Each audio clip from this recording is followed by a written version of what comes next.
Pak, kesiapan tim wushu DKI Jakarta di PON Papua sejauh mana nih, Pak? Kalau kesiapan atlet wushu DKI Jakarta itu kita mempersiapkan memang ya dalam waktu relatif sedang lah ya, karena terkendala dengan adanya COVID maupun PPKM ini ya. Tetapi pada prinsipnya kita tetap berjalan ya, latihan-latihan itu hanya dengan protokol kesehatan. Artinya jumlah yang berlatih itu tidak semuanya, tapi kita bagi waktunya sehingga tidak terjadi banyak orang, tidak terjadi kerumunan. Dan setiap atlet itu sudah melakukan PCR, sehingga kita yakin antara pelatih dengan atlet itu sama-sama sudah steril, artinya negatif dari corona, sehingga tidak ada rasa takut antara atlet dengan teman atletnya maupun dengan pelatihnya. Jadi kita sudah tetap menjalankan program-program latihan yang memang sudah ditentukan oleh para pelatih kita masing-masing.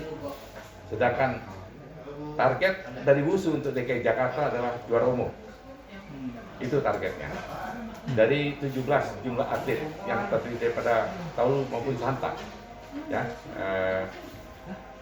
taulunya itu ada sekitar 11 atlet. 9 atau 10 atlet, sedangkan 7 atau 8 itu dari santa. Kalau taulu itu adalah jurus, ya, seperti ada Edgar di dalamnya. Kemudian ada santa. Santa di sana ada Abdul Haris ya, yang biasa kita panggil namanya Bolang. Dan dia juga atlet yang selalu mengikuti MMA ya, kalau kita lihat di televisi ya, itu diantaranya seperti itu. Nah sekarang terbagi, taulu tetap berada latihan di Greenfield karena masalahnya perpindahan karpet itu tidak semudah yang orang perkirakan dan itu bisa merusak karpet, jadi tetap di Greenfield. Sedangkan santa itu sekarang kita tetapkan di PPOP Ragunan ya. Di situ ada santa. Santa itu adalah untuk hipernya. Nah, seperti itu. Jadi di PPOP untuk santa. Salah satu 13 cabang olahraga yang ada di PPOP dikarenakan kita tidak bisa berlatih di tempat lain karena dengan adanya PPKM. Tapi nggak mungkin juga atlet mau menghadapi PON ini tidak berlatih. Jadi bagaimana caranya agar atlet tetap berlatih, PPKM terjaga dan tidak tertular atau tidak menularkan COVID. Aturan-aturan di training center PPO. Aturan-aturan di sana kita sudah buat melalui SOP yang ada bahwa seluruh atlet maupun pelatih yang masuk sana harus sudah di PCR dengan hasil yang negatif. Kemudian setiap 2 minggu sekali kita lakukan pemeriksaan sebagai pengecekan melalui swab antigen di sana. Lalu orang di sana tidak bisa sembarang keluar dan masuk. Andai kata ada orang yang keluar, ketika masuk dia harus bisa membawa atau membuktikan bahwa dia sudah di swab antigen dengan hasil yang negatif. Nah, seperti itu. Jadi orang tidak bisa keluar masuk.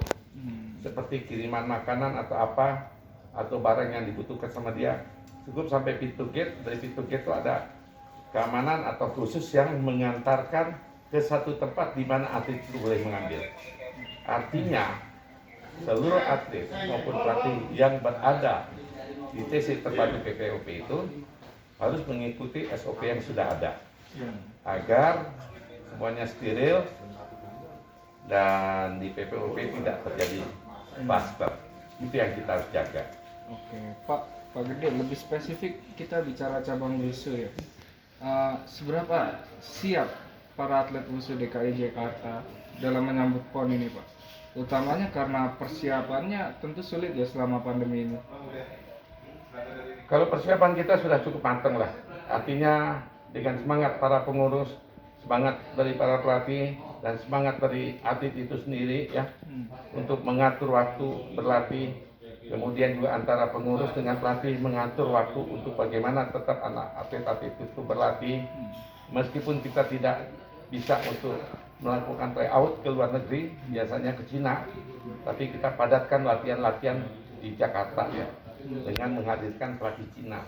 Ya, selain daripada pelatih lokal, kita juga memiliki pelatih Cina yang untuk melatih atlet-atlet itu sendiri. Nah, sedangkan atlet Taulu ini kan ada yang terbagi maupun ada yang di pelatnas.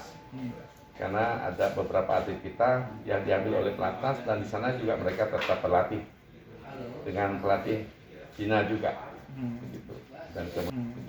Dan kemudian nanti 1 minggu sebelum berangkat ke PON baru kita menyatu lagi untuk melakukan latihan bersama serta pengarahan. Pada prinsipnya program-program yang sudah ditentukan maupun yang sudah dilakukan pada KONI itu semua berjalan. Bahkan karena semangatnya atlet-atlet itu mereka kadang-kadang juga suka over syaratnya kalau kita tidak larang-larang, karena begitu semangat semua atlet yang ada dengan tekad kita bahwa WUSU DKI Jakarta harus menjadi juara umum sebagai penyumbang medali untuk kontingen DKI Jakarta. Ya, itu yang tekad-tekad mereka semua. Pak, bicara persiapan ya, kalau sesuai penjelasan Bapak tentu sudah siap. Hanya ketika kita bicara PON Papua, ini pertama kali bagi Papua untuk menyelenggarakan ajang olahraga multi event 4 tahunan ini baru pertama kali di Papua. Ada nggak kekhawatiran masalah fasilitas di venue ketika para atlet nanti bertanding, khususnya di WUSU? Kalau fasilitas kita tidak tahu apa yang disiapkan oleh PB PON, tapi standarisasi itu masing-masing cabang olahraga seperti WUSU tentunya sudah ditentukan. Dari PBWI, artinya pengurus besar WUSU Indonesia, itu ditunjuk seorang PD, Technical Delegate, yang memberikan arahan standar-standar dari apa yang dibutuhkan oleh WUSU yang dari Taulu maupun Santa untuk pertandingan. Jadi mereka sudah atur. Tapi kalau soal standarisasi yang ada saat ini ya, semua sama-sama belum melihat bagaimana kondisinya. Tapi apapun yang ada, kita harus siap. Bentuk antisipasi untuk hal yang tadi dibilang, kan sama-sama belum tahu nih venue-nya bagaimana, fasilitasnya bagaimana. Bentuk antisipasinya kalau dari WUSU DKI sendiri gimana? Ya, antisipasinya mereka berlatih. Apakah ada simulasi latihan yang lebih Simulasi latihan yang lebih keras sudah berlangsung. Dalam tahun ini saja kita sudah 3 kali melakukan simulasi. Dan kebetulan untuk WUSU itu melalui pengurus besarnya memang cukup aktif. Artinya simulasi itu dilakukan bukan hanya di DKI, tapi pesertanya seluruh Indonesia, meskipun caranya dengan acara virtual kita sudah lakukan. Jadi dengan kondisi lapangan seperti apapun ya kita harus siap sebagai atlet.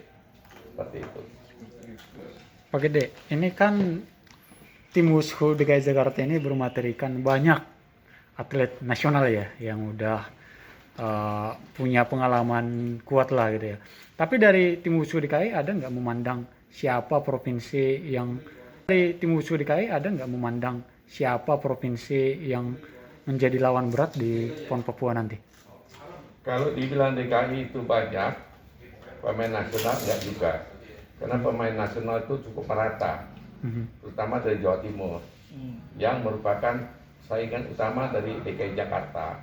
Karena kalau dilihat dari pemain atau atlet nasional itu ada dari Medan atau Sumut, ada Jawa Timur, ada DKI, ada Jawa Tengah, ada Jawa Barat. Sebenarnya kekuatan itu merata. Ya, kekuatan itu merata pada saat ini. Karena dari pengurus besar WUSU Indonesia dalam membagi program pelatihan untuk atlet-atlet di Indonesia itu cukup bagus, cukup berjalan dengan baik, sehingga program latihan itu semuanya hasilnya atlet-atlet itu kemampuannya cukup merata. Karena dari pengurus besar itu mempersiapkan bukan hanya untuk satu daerah, tapi kita dari PB itu mempersiapkan atlet untuk Merah Putih untuk Indonesia. Sehingga program latihan secara keseluruhan itu cukup baik dan kekuatannya pun merata, saya katakan. Tapi kita sebagai DKI tentunya ibu kota yang kita anggap merupakan barometer kepada Indonesia, kita harus lebih unggul dan tekad kita adalah juara umum. Berarti Jawa Timur kemudian Sumatera Utara itu menjadi lawan yang mungkin cukup jadi memberatkan. masing-masing itu punya kekuatan.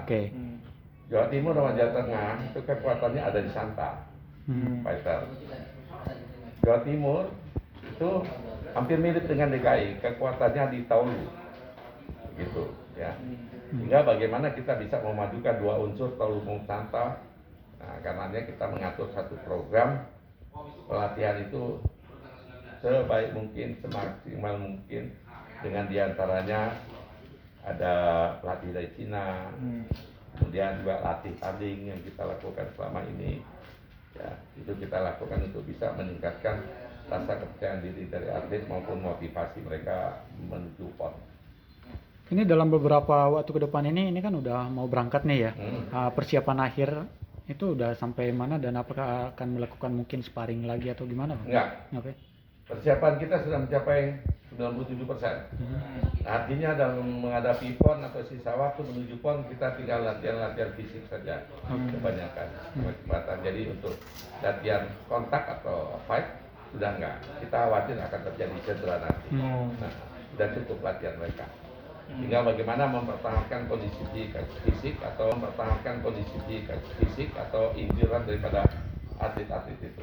Saya kira sekarang lebih titik beratnya ke sana. Untuk persiapannya kita sudah lebih dari 90%. Ini mungkin pertanyaan terakhir dari saya nih, Pak. Tim Wushu DKI Jakarta memandang PON Papua kali ini sebagai PON yang bagaimana, apalagi dilaksanakan di tengah pandemi ya? Ya, setiap event semacam PON itu kan satu event olahraga nasional yang terbesar di Indonesia yang dilakukan 4 tahun sekali. Apapun dan bagaimanapun kita harus tetap menghormati dan kita harus ikut berpartisipasi meramaikan pesta olahraga tersebut. Apalagi diadakan di Papua sebenarnya.